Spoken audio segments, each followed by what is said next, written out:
You are known to be someone who's always stood by women empowerment and women rights. Everybody says and claims to be that they are customer obsessed. Where do you think there's a thin line of difference where you can help identify the companies that are actually, in true sense, customer focused and customer obsessed and the ones that aren't? Circle back, right? Some people now argue that support is no longer a cost center, is the capital for global capability centers. As more and more companies invest in India, a lot of global businesses operate from Bangalore. In that scenario, when it comes to innovation and make in India, why does the world look at us differently? Those breakthrough innovation will change the game because we have the potential. We give the maximum number of engineers. We produce large number of engineers compared to other parts of the world. By God's grace, become the next Rekha who continues to innovate and grow and who continues to be a great ambassador for the India story.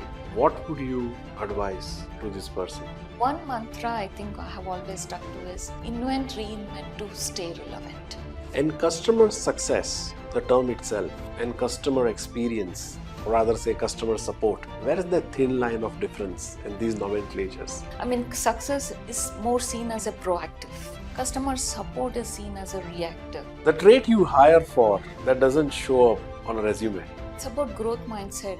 Are they learners? Rekha has been there, done that when it comes to R&D and innovation. I'm very sure that she's going to inspire a lot of people.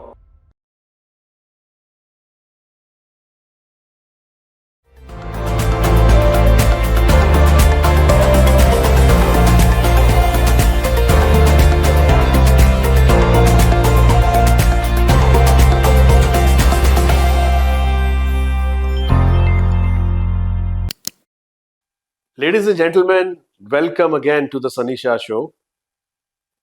As India continues to innovate, India continues to excel, and India continues to manufacture, one thing that comes to our mind time and again: how can we strengthen our research and development? How can we strengthen our innovation? How can we make sure that companies come to India to innovate and we are the ones in the driving seat? Today, I have a wonderful guest with me. Her name is Rekha. Rekha has been there, done that when it comes to R&D and innovation. And as we walk through her journey, I'm very sure that she's going to inspire a lot of people. Rekha, welcome to the show. Thank you.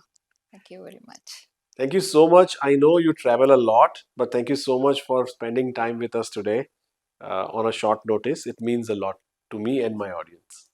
Thank you. Thank you for having me on your show.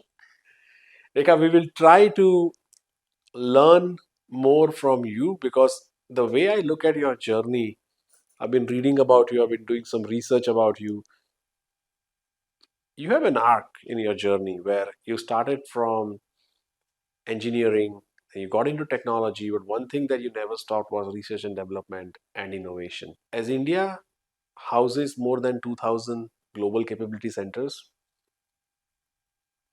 and as I speak with some of the most prominent GCC leaders here in India and across the globe, one thing that constantly comes to mind is innovation.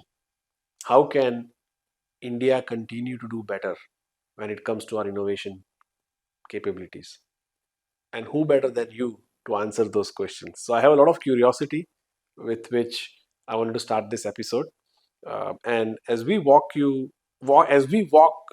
through your journey, I'm anticipating a lot of those questions will be answered. But let's start from the very beginning. If I may, a very unconventional way of having this entire journey, the career that you had, right? Starting from engineering, which back in those times was very unlikely for a woman to get into. And then so many successful events that happened in your career, initially with those engineering firms, and we're talking about some of the largest firms in the world, and then eventually taking a switch to drive innovation in a technology company. Walk us through your journey. How did it all begin? It all began with actually my mother, a big influence at home. Actually, I wanted to become a veterinary doctor because I loved my dog, wanted to have a nice clinic with a nice spa, but I think it was too futuristic at that point of time. She was in education as a teacher. She said power plays an important role in terms of education, healthcare, and opportunities. She said you should become an electrical engineer to really power the world and help in all the dimensions. I said, okay, went by her recommendation. I think no looking back. At the end of the day, when I started with Bosch, actually, it was more of a control system engineering. I enjoyed whatever in terms of the precision of the process and the discipline of engineering. I would say I learned it from that Bosch days, actually. It was a wonderful journey that I learned. And then, of course, I moved on to General Electric from there after many long years. From a process industry and a manufacturing industry where I was designing systems, now I moved into core research. So GE was one of the flagship big companies, right? So all PhDs, brushing shoulders with some of the best university folks. So I think that was a bit overwhelming, but I think I got my act together there. I had to kind of go back to books to learn a lot of things. My husband, in fact, teased me, hey, do you really want to go back to books? Those were not the internet days. And learn it all. Yes, learn it all is something there in my blood from the day one. So, did my breakthrough in terms of getting patents and build a platform for engine to remote monitoring and diagnostics there. So it was a wonderful journey. And then, of course, had a great stint in Honeywell from product marketing to techno marketing, and then leading a R&D team, program management, and finally kind of led a very fancy business of entertainment system for business jets, where I brought in a lot of innovation there. And of course, after that, I moved into power electronics, powering all the data centers. A very, very different field from all the field that I was working.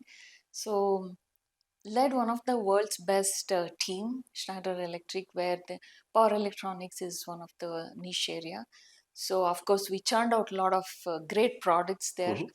Half the cost, half the time, released to the market. So after that, I kind of moved on to the Eaton actually, where I think all that I had done from all the companies, it was just a bigger canvas. By the way, I do paint. So I just felt I can paint a bigger picture now. So I had aerospace, I had process industry, I had industrial control, everything was coming together. And it was really going great over there. Somehow the Microsoft opportunity came at that point of time. I just felt okay, it's a right opportunity to kind of move from R&D to kind of look at customer experience and support. Right. So here I am with Microsoft, loving my job, what I'm doing, love the team that I'm leading. Absolutely enjoying my job at this point of time. You led the India Innovation Center at Eaton, and around 2,000 engineers worked with you. More than that, right? What was your experience working with such a big team back then that a small team would never have given you? See, what happens with a small team, it is more of heroics that happens. And you have a better control. So you shift that mindset, now it's a larger canvas. It's just like relating to the painting, right? Like it's more, it's like an orchestra. How do you bring everyone together to really sing one song kind of a thing? So what happens is you move from control to orchestration basically. So I think it teaches one thing is it's not on heroics. You got to build systems, sustainable systems, so that it lives there. And also it teaches you humility, because you cannot say I know it all. It brings you to learn it all because you have people smarter than you. Right. So it's all about how do you bring the best of the brains to make things look good together. So that's why I go back to the canvas, right? How do you pull all the best pictures to make a bigger picture look good actually? And there's a fascinating turning point in your career as you take charge to be the VP from VP of technology running R&D to getting into worldwide customer experience. These two roles sound very different. How do you get in terms with it?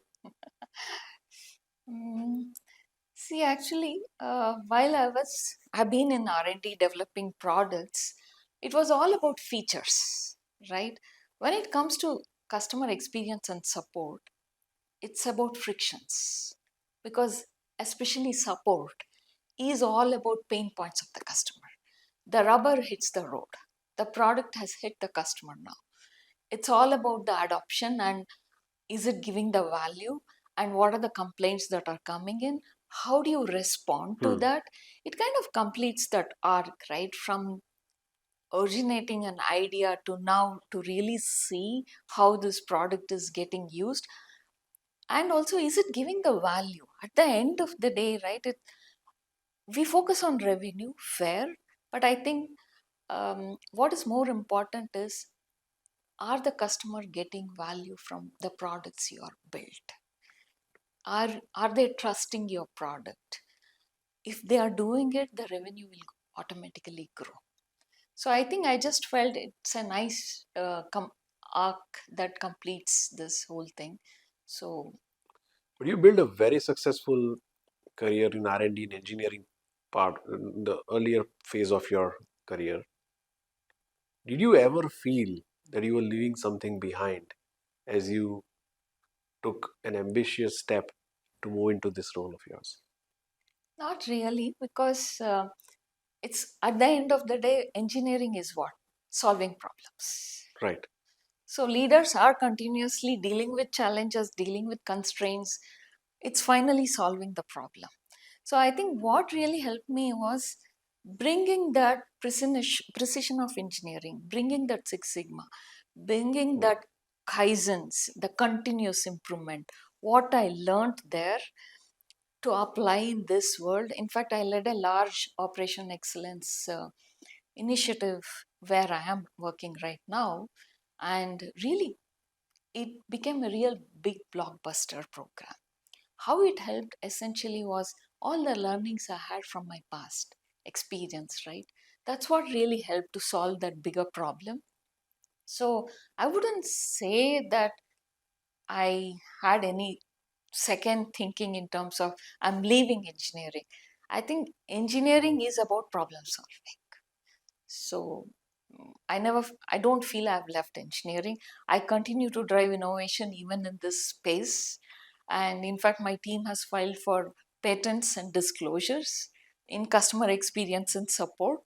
So I don't see it as a different. I think um, future is going to be about how are you going to give the customer experience and support, because as you go forward the differentiation between the products are going to be narrower and narrower, because I have done a lot of competitive analysis, stare down labs, I brought the competitive products, studied how they are, very minute difference between the products. Hmm. So I think what differentiates is about that end-to-end experience. It's about the trust the customer has on your product. I think it is about building trust with the customers. I think this particular segment plays a huge role building the trust with the customer. When most of us try to visualize customer experience, we think of a call center somewhere in the world. But your world is very different. You lead development engineering teams, you lead innovation, and it's still a part of the customer experience. Can you walk us through more about what exactly you do at Microsoft and how you're solving this amazing problem statement where you're talking about constantly striving to improve customer experience in everything that Microsoft does. So yeah, it is often seen as a call center, but it is not really. The thing is, here is a phone call that comes from a hospital and a phone call from airlines. The thing is, world runs on Microsoft nowadays. That's what I've got to realize with recent stuff that has happened. It becomes so mission critical. Yeah. It is about solving bigger problems. It is making the system available for the customer at the time that matters to them. Right. So what comes as an innocent request is very, very mission critical actually. So it is like, especially it happened during COVID, right? Lot of hospitals, like patients were in the hospitals it was such a crisis. At that time, my team really helped so many hospitals to really make sure that we serve those customers. And in terms of saving lives, and also making sure that we make people fly easy. That we like, it's ease of flying, ease of healthcare. I think we are touching every part of human life. So if you look at that broader picture, then you just realize this is larger canvas in terms of how you're helping the people who are using your product, Right. to make sure you are at the right moment available to them, solving their mission critical problems actually. Very interesting. You come from a world where everything is mission critical. A mistake and a turbine would fail. A mistake and an aircraft control loop can have a disastrous outcome. So that was more of an instinct in you that you would have built over these years working for these companies. How do you bring that instinct in solving customer problems and that customer experience that you are accountable for in your current role? Yeah, I think one of the key thing is some of the fundamental things like I spoke about, application of Six Sigma principles. Like I'm used to so precision manufacturing, right? I have dealt with fine control systems actually. So that mind definitely kicks in. That helps you to look at data in a very different way. Like example, I'll give you this example. Like my data may look 99.9%. We are doing great. You look at 0.1%. And then you see, zoom in and see actually, hey, what is that 0.01? So that's when you go and see, maybe we missed an opportunity to help a patient on the hospital. Or maybe we could have helped a father tune into a graduation ceremony of his daughter, Right. somewhere in the other part of the world. So I think it brings a different lens. What did we miss in that 0.01? What Sure. are those moments, human invisible moments? I think that's the mindset I kind of bring in when I look at it.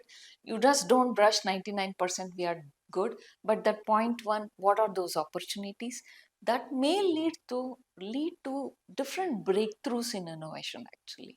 All this innovation that's going on, and we cannot not have the discussion on AI in the loop. Where does AI fit in from a customer experience standpoint in your scheme of things? I think AI fits in beautifully. How it fits in is, see, it's the volume and the scale. So millions of requests are coming from customers.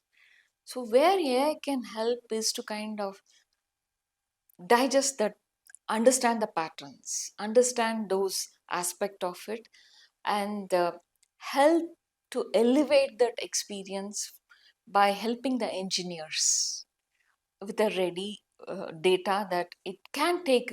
The beauty of it is the scale it can deal with. What Hmm. human, we will struggle to kind of deal with that kind of scale. If we use AI for that human scale, if I can prevent an outage, using that kind of a power. I think that's what it helps, not to kind of replace it can't replace human judgment, can't replace human creativity or human empathy and ability to understand the person who's on the other side of the customer that we are speaking to. Everybody in the market that you see today, everybody says and claims to be that they are customer obsessed. Where do you think there's a thin line of difference where you can help identify the companies that are actually, in true sense, customer focused and customer obsessed, and the ones that aren't? Yeah, customer obsession, everybody talks. I think the companies that are really seriously have that in DNA is where I think the customer experience and support team have a say in the product features, product roadmap, right? It's kind of a circle back, right? It's not a linear thing. If you can circle back, feedback loop is there, and then continuous involvement there, then you can really realize how are we taking the feedback from the customer and continuously improving our product so that it meets that expectation. And customer success, the term itself, and customer experience, or rather say customer support, where is the thin line of difference in these nomenclatures? Um, I'll tell you 2 points. One, customer experience, I mean, success is more seen as a proactive thing, like going and capturing more market and adoption and things like that. Customer support is seen as a reactive. But I think in the future, as we go forward, they're going to be very thin line. I think there are example where it comes as a simple request from a customer. They are struggling to adopt AI in terms of, okay, it comes as a ticket. But then when you really look at the ticket, the engineer helps them, hey, what are you trying to do with this AI? And then he or she, it has happened in my team, has helped to develop use case. Hey, I can help you in your company to see how you can better use the AI. So here, I mean, this has happened in the team where this person helped to develop end-to-end use case for a particular division, and the customer was so stunned. This is came as a support ticket, but ended up in a revenue generation where they bought more license for a particular product actually. So I think there's going to be almost a very, very small line, but it may merge also going forward. Some people now argue that support is no longer a cost center. What do you think about this? Support is not a cost center. It's an imperative now, right? Yeah, yeah. So it's a tricky question, right? Like cost center, profit center. We talk about it. Even some of the R&D centers continue to be cost centers. So that way, um, I would say, like at the end of the day, yes, irrespective of cost or profit center, I think every center needs to look at what is that value we are giving. If you really take about customer experience, time to value is a very critical one, right? When the product hits they buy the product. Now what is becoming critical is from the time he buys or she buys, when will she see the first value coming out? That becomes very, very critical. I think focusing on that is better than the cost center, profit center game there. When you build a customer success team that owns up and says to a customer always the truth. So sometimes if there are any goof ups, they own it and say we got it wrong.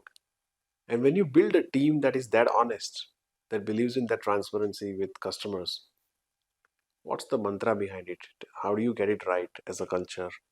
Does it start from hiring? How do you coach them? I think it's about psychological safety. See, one thing I'm always do in my business reviews also is Apart from the metrics, I encourage my team to tell me stories. Stories about customers. Success, stories about customer, where we have dropped the ball. So I have seen a lot of leaders coming and telling me that, hey Rekha, I dropped the ball here. But what I learned, and I don't want others to make a mistake. It becomes extremely powerful. You are leading by example. You're giving that space for people to speak up and share failures more as a lesson learned, and I don't want others to repeat versus I'm getting punished. So I think if you can build that psychological safety, and they see, people see, and then that's how they say it's okay to drop the ball as long as I learn the lesson and move on. So that's typically I do my business review. It's, of course, we look at the business metrics, but it is more about the stories. Success also where we have learned lessons. If you encourage that kind of a behavior, I think you can build the DNA of honesty and transparency, and we can win the game actually. Okay, so Rekha, one of the most inspiring segments of your career is that you risen to the top of what I would call otherwise a male-dominant industry, if I may. We're talking about engineering, we're talking about R&D. These power, manufacturing, historically male-dominant industries, and you still have excelled in all of these industries and you risen to the top. What did you learn about being heard in those rooms beyond the usual advice? Yeah, I know. When I started with Bosch, actually, I still remember young girl, and then got married, and then I was pregnant with my daughter, and I was walking the floor of mezzanine floor, and I looked down. There's a conveyor belts are moving, and I'm making the control system work there. And my electricians who were helping me, actually, they pulled out the cabinet fans. They put it on my face to help. You know, the cabinets will have fans, right? Cooling. So they put it, ma'am, you make this work, software work, we'll just keep your fan on. That's the scenario I worked with. So I keep telling my daughter, who's a mechanical engineer too, that I think you walk the floor and that's where you picked up your mechanical engineering. So I think what happens to a lot of the young women also is they look around, the role models are mostly men because it's a male dominated industry, right? So they try to copy their style. They kill that uniqueness of who they are. I keep telling women actually, build your career on your strength. There are several duplicates in the market. What takes you to be original? Be that original. Build your career on your strength, not on your weakness, because the house has to have strong pillars. While you develop on the things where you need to build strength, but it is important to identify your strength, build your brand. I think one thing we don't do very well is, what is my brand? And the brand has to be built on something what you enjoy doing. Most of the time what happens is we are copying it. When you copy it, it's not your original brand.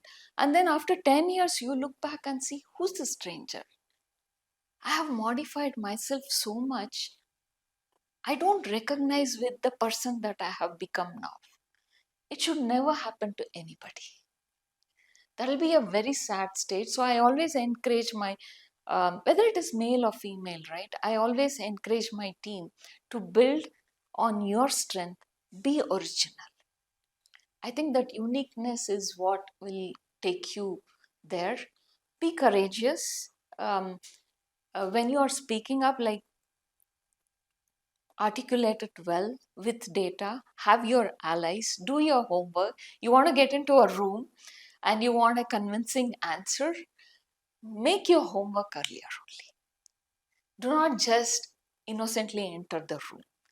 Study the audience, how to influence, how to get the votes. If you have to win the votes earlier, make sure you do those homework. And I just want to tell one of this story, right, about being original. So it was an early career where I had to pitch an idea and get the funding actually for those ideas. I would go out there, pitch an idea because I used to get help from my husband Okay. on presentation skills because has the impeccable English, the best. He can teach the best of best. So I thought he's the best person to guide me. So he would teach me. He's a man of few words. I would go pitch, failure, come back. Pitch, failure, come back. So one day he was so busy. He said, "Hey, why don't you practice with my daughter?" I got very upset. How can you like say with my daughter was a fourth grade? I said, okay, let me do it. So, kids are so smart, and I made daughter sit just like on the couch you are sitting. She sat there. She said, okay, I'm going to tell you this. So now I have to pause, Pausing helps. And I have to make this fourth grade kid understand the problem that I'm trying to sell this idea, right? So I had to make it simple, complex to simple. So I told her, obviously, she gave me one or two feedback, which I took it. Kids are smart. And then next day I go to the office and I pitch that story.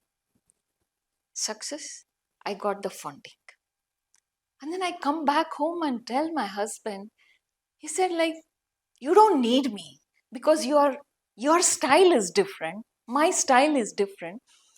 And it's such a wrong way. For like example, they always bring this cricket analogy, right? If Rahul Dravid wants to be Virat Kohli wants to be Rahul Dravid, you are killing that original instinct, original game a person can play, right? I think that is very, very important in terms of developing your own style, your own brand, and what you stand for. And have your allies, do your homework. I think if you kind of do all that, definitely your voice will be heard. And pursuing excellence, no one can ignore you actually. And develop communication skills, extremely important. Communication skills are the bottom line of everything, right? Yes, and storytelling. Storytelling is important. If you go back, like I still remember uh, in kindergarten, or the crow that put water into that thing and stones, and then it drank that water, right? That picture is so perfect in all our minds. But if you ask me questions about material science, I studied in engineering, I hardly remember anything because they never taught us like stories. Correct. So stories lives in the heart. So I think one of the ways to really develop that storytelling, So your even left with the brain numbers. versus your right brain and Yeah, how it yeah. operates, right? You are known to be someone who's always stood by women empowerment and women rights. Uh, you've written, and if I may quote, there was an instance in your career where a colleague of yours was due for a promotion but was on a maternity leave, and the room had their own apprehensions to make this possible, but you stood by her and you made it happen. If you don't mind sharing that story on today's show. Sure. Sometimes, as a leader, you have to take the burden of others on your shoulders so that you kind of hold the ladder to grow, not kick the ladder, Right. actually. It's extremely important, I think, especially for women leaders. That needs to happen, actually. So it was a performance review time, and obviously, other than me, there was no other women in the room. High stakes, promotions being discussed. So there was this team member of mine that I put for promo.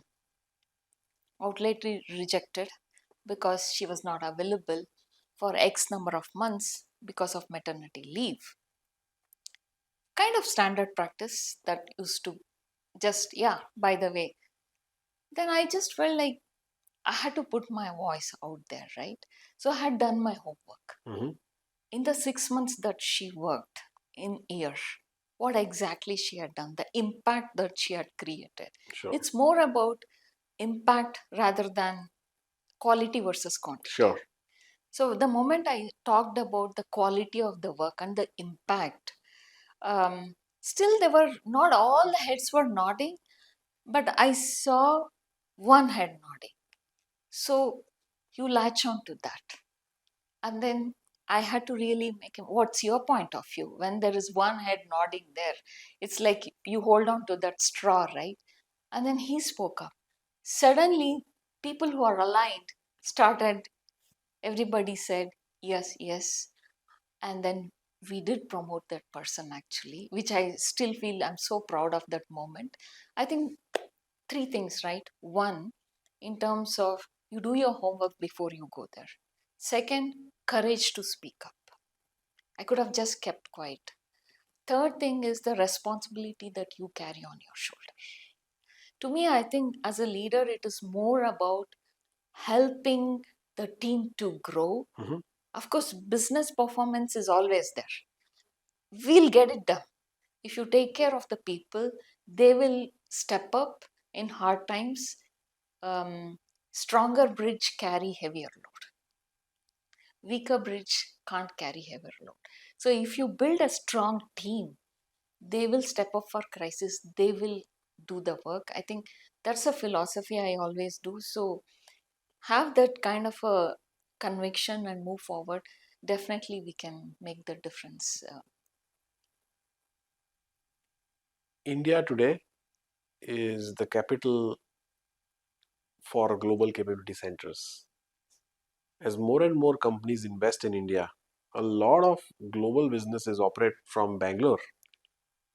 In that scenario, when it comes to innovation and make in India, why does the world look at us differently? I think couple of things, right? If you go back to many years back, right? You go back to yoga, spirituality, everything. Zero was invented by India. Yoga is something, a very unique gift that has been given to the world from India actually. There was a lot of innovation. We trusted our intuition. Probably somewhere we lost that part. We became more of a number person people. We started memorizing the tables. Right. So I think Steve Jobs was here in India. If you see, read his book, he very clearly quotes, I picked up his intuition from India. I refined, and that's one of the biggest influence in his product design. True. So I think we need to kind of nurture that here. And some breakthrough innovation should happen in terms of developing some products. We have been great service industries, Right. great support industries. I think those breakthrough innovation will change the game because we have the potential. We have the we give the maximum number of engineers. We produce large number of engineers compared to other parts of the world. From a STEM perspective, we have like 35%, 23 to 24% of the STEM engineering. Software engineering, we have 23% of the world population is coming from this part of the world. And from an AI perspective, we have all the infrastructure. And if you really see the age group, again, it is 35 below, is the 60% of the population. Where else can you get the talent from, right? Where else the innovation fuel can come? Where we have this deep, I think that's where the deep spirituality part of it, if you really see, go back to Mahabharata, Ramayana, I just feel the AI existed there. By reciting a mantra, Arjuna could activate his arrows. Just imagine, if you really go deep, understand, I think somewhere everything had that intelligence built into it. It's just that they didn't call it artificial intelligence. Probably it was authentic intelligence. But I think if you go and study all that, right, you also have a robot in Mahabharata actually. If you go and see in some of the Upanishads, there's an Iron Man actually, which is nothing but a robot.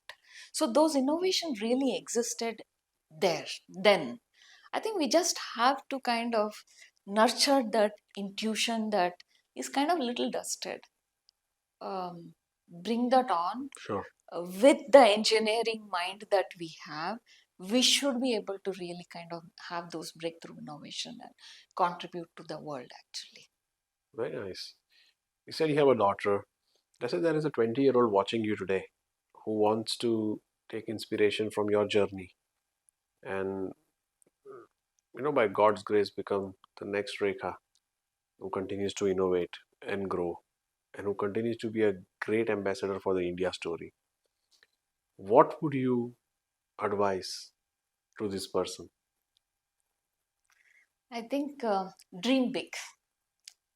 So whether you are watching this from a small village or a big town, dream big, have confidence, extremely important, and then learn, continuously learn. One mantra I think I have always stuck to is invent, reinvent to stay relevant. Keep reinventing yourself because industry is moving. So I think this is what I would say. And do not allow anyone to say that you can't do it. If someone says you can't do it, don't accept it. There is infinite potential that exists in you. So just go make it happen. You've given talks, including at NASA, where you tried to beautifully view the spiritual side of yours, the spirituality from our country, and you kind of thought ideas from dharma, artha, etc., etc. How do you blend these two worlds of yours? Tell us more on that side of story. Okay. So I think it started very young in my grandfather's library actually, a book that influenced me. So when I came to the corporate world, right, I just felt there is so much of pressure, tension. Somewhere keeping calm definitely helps you. So it started with high cortisol level to high calmness and high clarity. Mm-hmm. So cortisols to clarity is what I felt will help. Mm-hmm. So it started with my program managers coaching them to ease their stress, to bring that calmness and clarity as a one-on-one coaching. And then it became a group session. And then, of course, NATSA invited me. But going back to what I said, right? Dharma, Artha, Kama, Moksha. Artha is the revenue, right? The finance part of it, Right. which all the companies are looking at. Right. When it comes to Dharma, how are you going to do that? Mm. What is your Dharma? What is the integrity? Are you doing it right? What is the path you are taking to achieve it? You can have shortcuts. You can do it roundabouts. But I think Dharma is about doing the right way. That really matters. Mm-hmm. Then when it comes to this karma, right, are you instilling that passion in people to do it right? Because when it comes to innovation or delivering results, one is the stick part of it. You can tell people you got to do it. Another is influence people to do it, instill passion in them. It's a longer route actually. It takes time, but it gives you results, and it's a sustainable results. Sure. And then the last one is moksha, right? It's about freedom. That freedom is all about, are you empowering your team? Are you creating that psychological safety where people have that freedom to bring that thought? So that's how I brought that analogy in terms of the four dimension of the spirituality that we talk about. I mean, there is more to it. I can go on. But yeah. I'll ask you a fundamental question. In a role that's this big, how do you keep your mind clear and not get consumed by the role itself? I always go back to this example of, you have seen the lotus leaf, right? Yeah, If you put on the water, it floats. yeah, So my teacher, my philosophy teacher, always told me, be like that. Once the drops off, the leaf is dry. right. That's how you should be.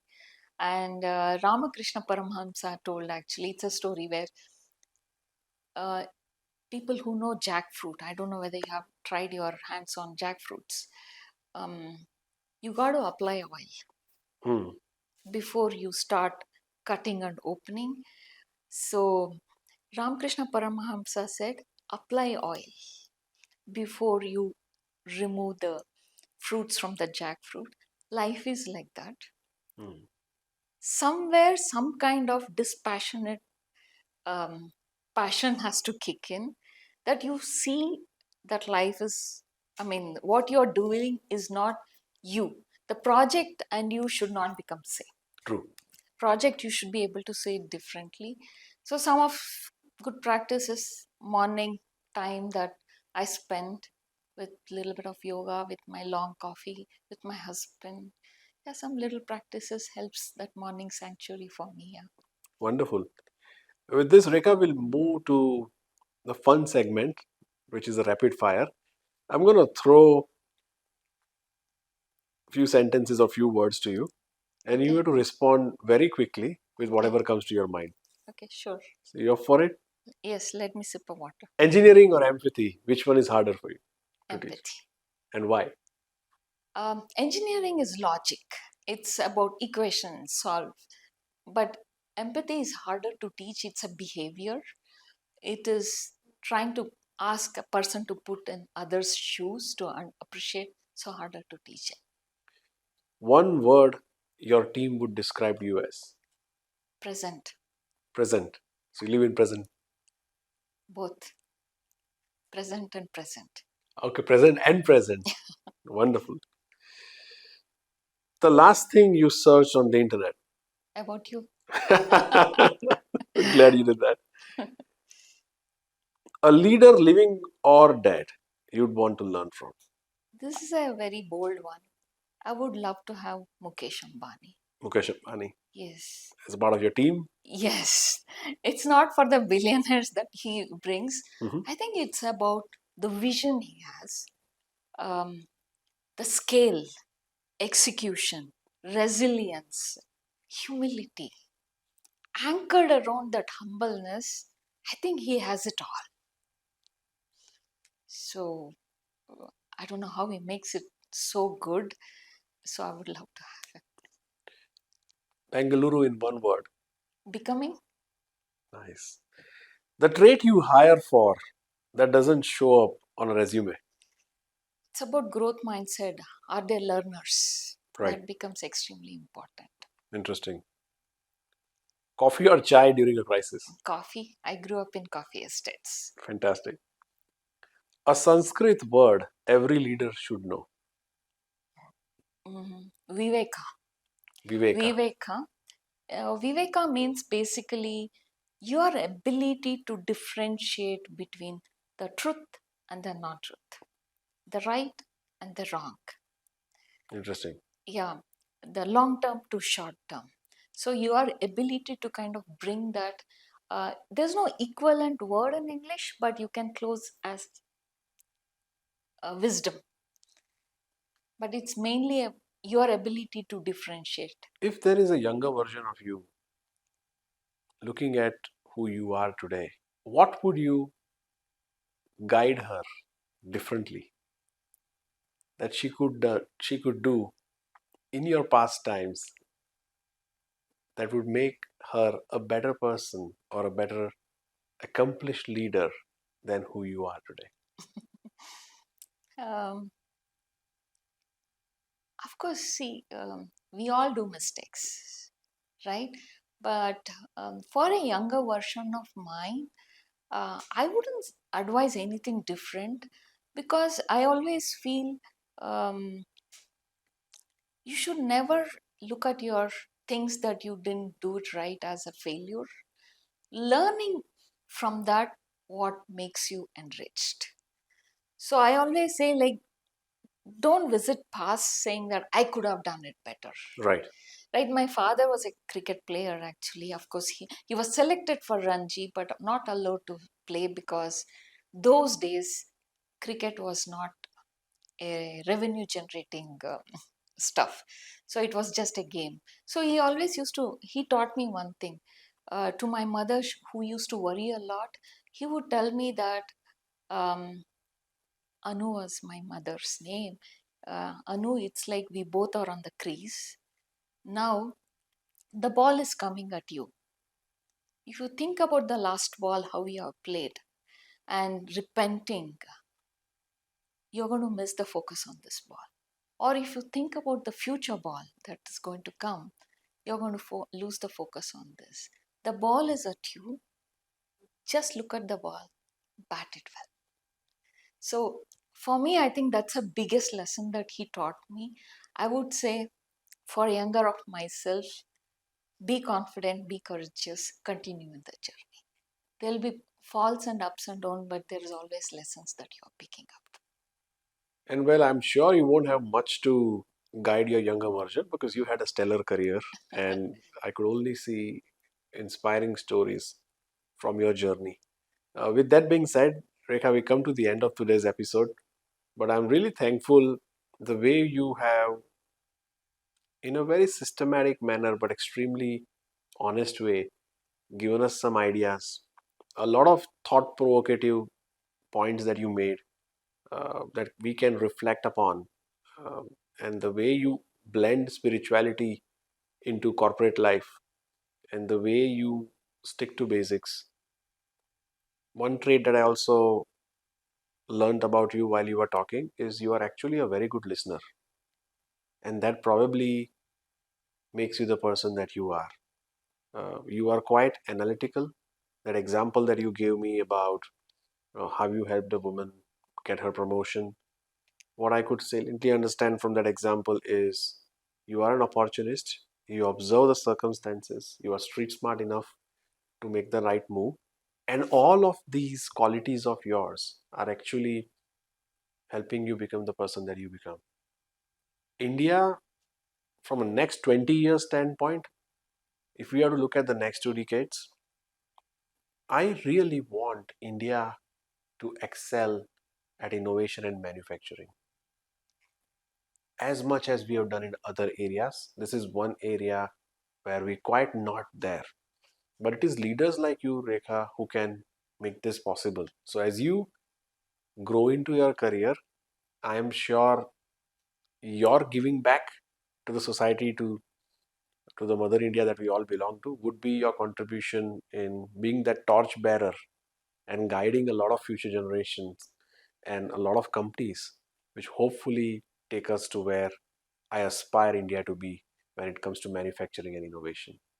I'm extremely thankful for you for today's time, and I wish you all the best. Thank you.